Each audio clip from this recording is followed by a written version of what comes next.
Everyone, this is ऋतु और स्वागत है आप सभी का सीटेट प्रीवियस ईयर क्वेश्चंस की सीरीज में। तो इस सीरीज में सोशल साइंस के प्रीवियस ईयर क्वेश्चंस हम डिस्कस कर रहे हैं जो कि आपके हुए थे दिसंबर 2021 में, और ये क्वेश्चंस हम डिस्कस करें विद एक्सप्लेनेशन। तो एक्सप्लेनेशन के साथ अगर आप इन क्वेश्चंस को करते हैं तो डेफिनेटली अच्छा स्कोर आप पा सकेंगे, और साथ ही साथ आप कंटेंट भी प्रिपेयर करते रहें जिससे कि आपकी आने वाले सीटेट में बेहतर तैयारी हो सके। तो आज जो हम क्वेश्चन पेपर करने वाले हैं वो है 27 दिसंबर 2021 का।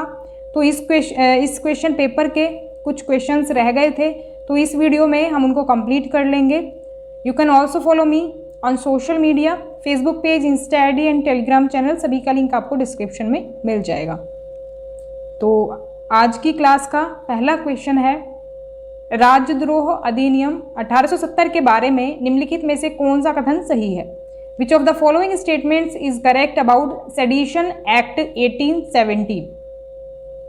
राजद्रोह एक्ट जो कि ब्रिटिश काल में आया था, तो इसके बारे में स्टेटमेंट्स दी हुई है 4। इसमें से आपको करेक्ट ऑप्शन चुनना है। तो करेक्ट ऑप्शन हो जाएगा ऑप्शन नंबर 1। इस अधिनियम ने सुनिश्चित किया कि ब्रिटिश सरकार का विरोध या आलोचना करने वाले किसी भी व्यक्ति को बिना मुकदमे के गिरफ्तार किया जा सकता है।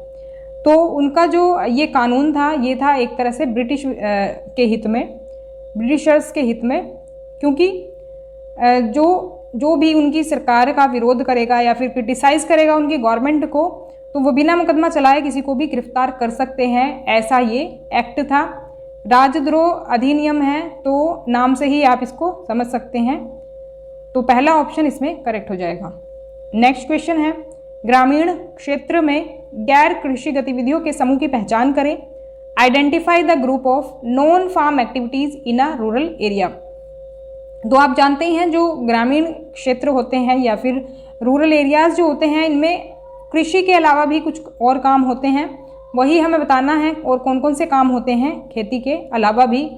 तो ऑप्शन नंबर 4 इसमें करेक्ट हो जाएगा। मिट्टी के बर्तन बनाना, बुनाई करना और ईंट बनाना, ये कुछ ऐसे काम हैं जो कि कृषि से अलग कुछ काम किए जाते हैं।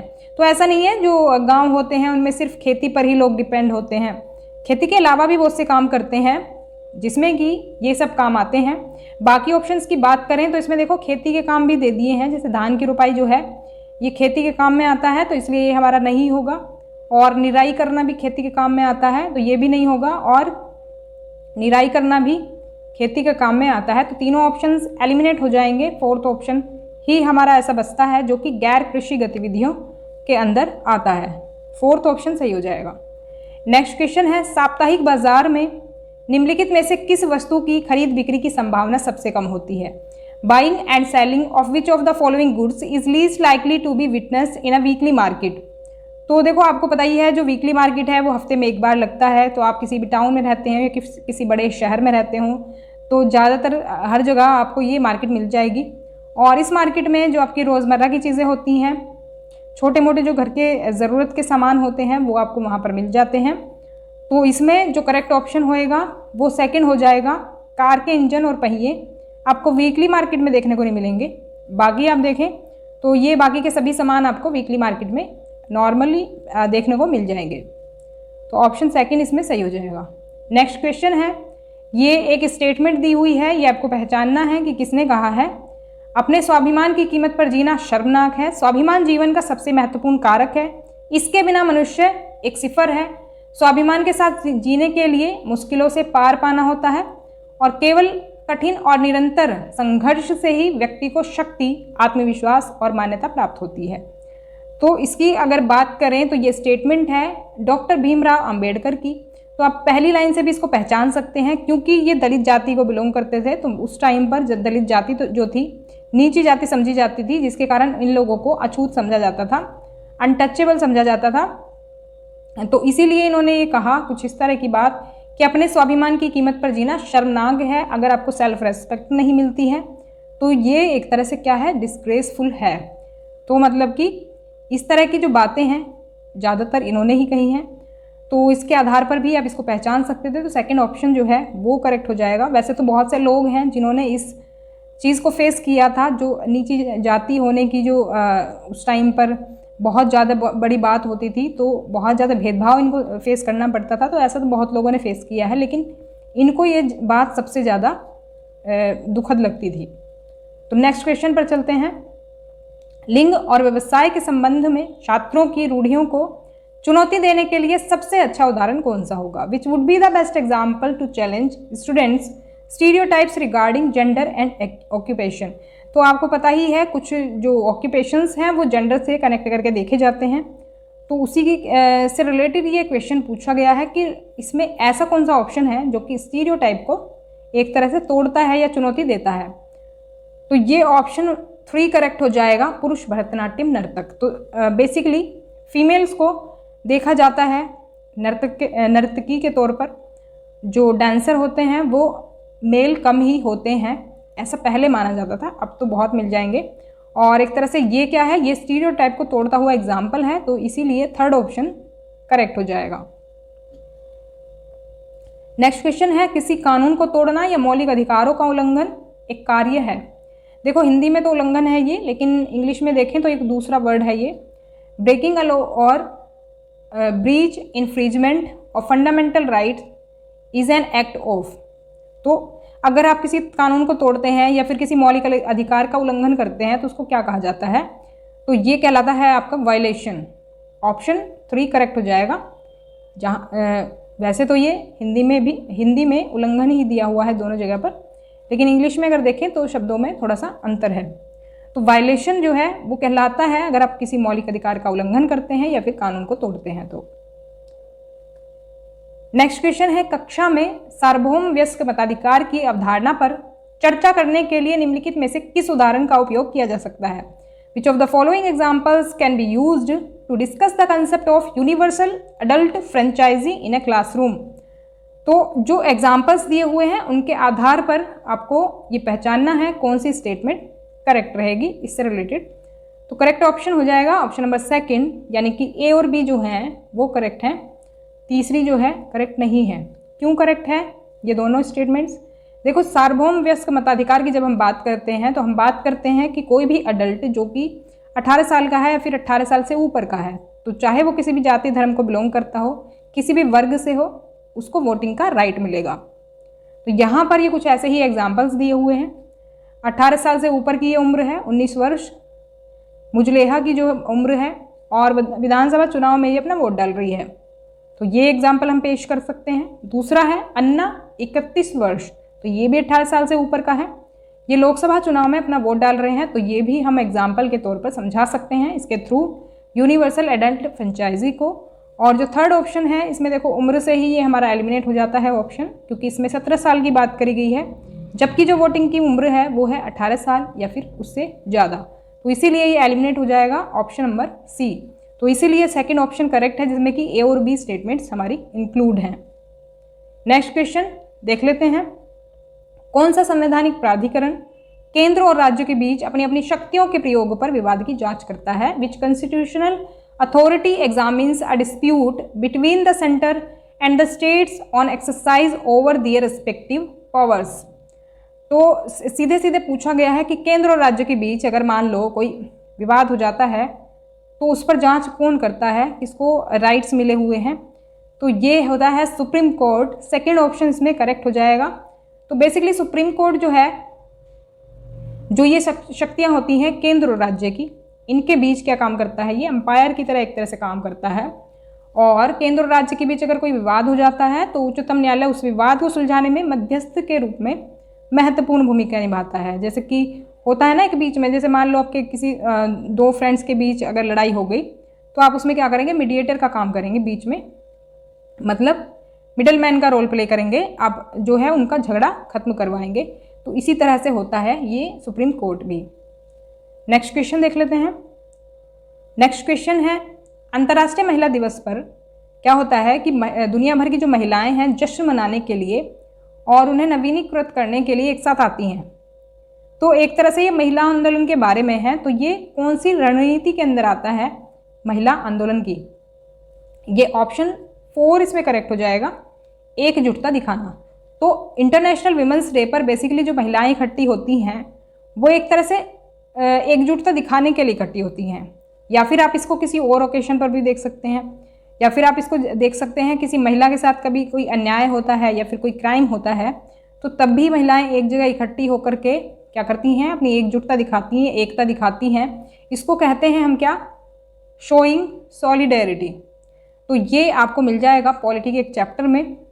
तो ये हो जाएगा 4th ऑप्शन इसमें करेक्ट। तो यहाँ पर आप देख सकते हैं महिला आंदोलन का ये एक हिस्सा है, एक पार्ट है। तो कई तरह से महिला आंदोलन होते हैं, ये हम जो बंधुत्व व्यक्त करके भी एक तरह से महिला आंदोलन कर सकते हैं। तो इंटरनेशनल वीमेंस डे पर ये होता है 8 मार्च को। नेक्स्ट क्वेश्चन है, मध्याह्न भोजन कार्यक्रम के निम्नलिखित में से कौन से उद्देश्य हैं?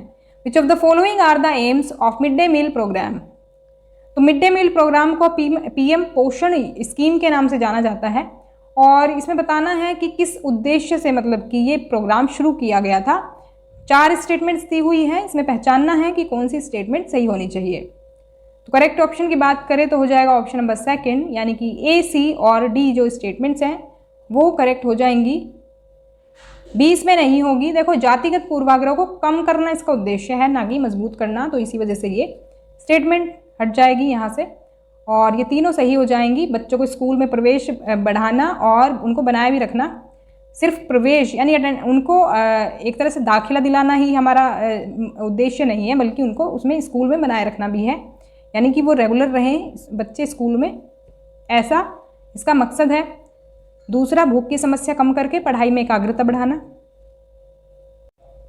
तो पहले जब बच्चे भूखे रहते थे तो उनका पढ़ाई में ध्यान नहीं लगता था, लेकिन जब से मिड डे मील प्रोग्राम शुरू हुआ है तो ये प्रॉब्लम भी सॉल्व हो गई है। तीसरा है, बच्चों में व्याप्त कुपोषण के स्तर को कम करना, क्योंकि ज़्यादातर जो बच्चे होते हैं गवर्नमेंट स्कूल्स में वो गरीब घरों से होते हैं या तो फिर आम फैमिलीज से होते हैं, जो मिडिल क्लास फैमिलीज होती हैं उनसे होते हैं। तो कुछ जो गरीब बच्चे होते हैं उनको घर में वो पोषक तत्वों युक्त वाला खाना नहीं मिल पाता है, तो उसकी भरपाई जो होती है वो स्कूल में हो जाती है। स्कूल में पौष्टिक आहार उनको मिलता है, तो इससे क्या होता है, कुपोषण की जो प्रॉब्लम है वो भी सॉल्व हो जाती है।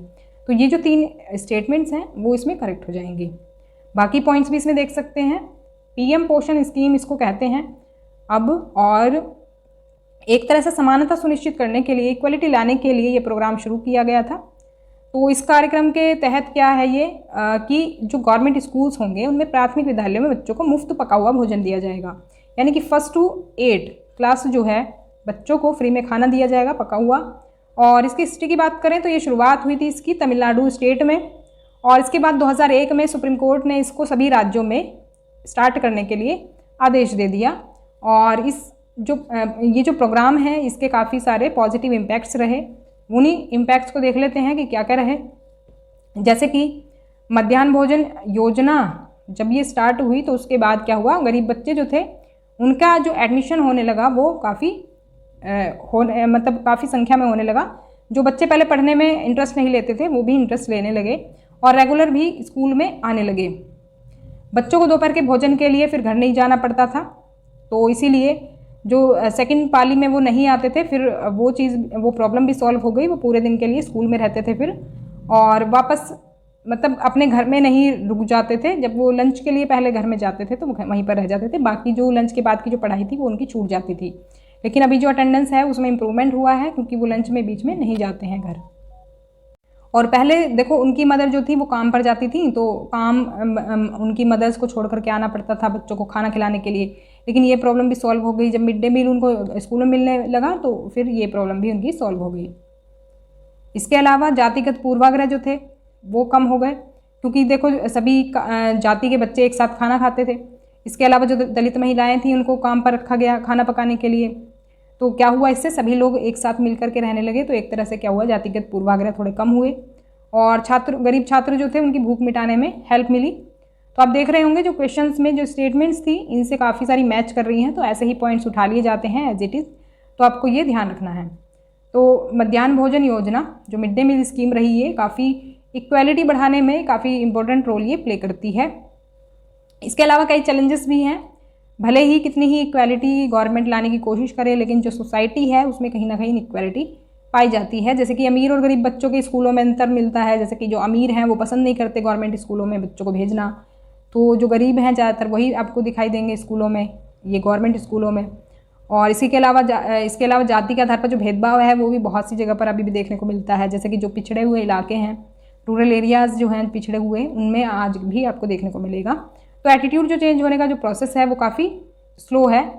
इतनी जल्दी लोग अपने जो मनोधारा जो है वो चेंज नहीं करते हैं, अपना जो एटीट्यूड है इतनी जल्दी चेंज नहीं करते हैं। तो इसमें थोड़ा सा टाइम जाता है, जैसे क्योंकि पुराने टाइम में होता था ऊंचे और नीचे जाते हैं फ़र्क बहुत ज़्यादा पहले होता था, मतलब कि पानी लेने में भी उनको पूछना पड़ता था। तो वो फ़र्क अब काफ़ी हद तक कम हो गया है। तो धीरे धीरे होता रहेगा कम, जैसे जैसे नई जनरेशन आएगी उसके साथ साथ ये गैप जो है वो भी मिटता चला जाएगा। तो ये थी हमारी आज की क्लास आपको कैसी लगी कमेंट करके ज़रूर बताएं। If you have any query then please ask me in comment section, और if you like this video then please give a thumbs up and share this video to your all friends and subscribe the channel. तो सभी updates के लिए channel को ज़रूर join करें, subscribe कर लें, जिससे कि आपको सभी न्यूज़ मिलती रहें। आप क्योंकि न्यूज़ जो है आती रहेंगी सीटेट से रिलेटेड, अभी तो क्योंकि नोटिफिकेशन ही आया है और अभी आपको फिक्स डेट नहीं पता है, तो चैनल को ज्वाइन कर लें जिससे कि आपको सभी अपडेट्स मिलती रहें। तो मिलते हैं नेक्स्ट क्लास में, तब तक के लिए stay connected and keep watching study more knowledge. Thanks for watching.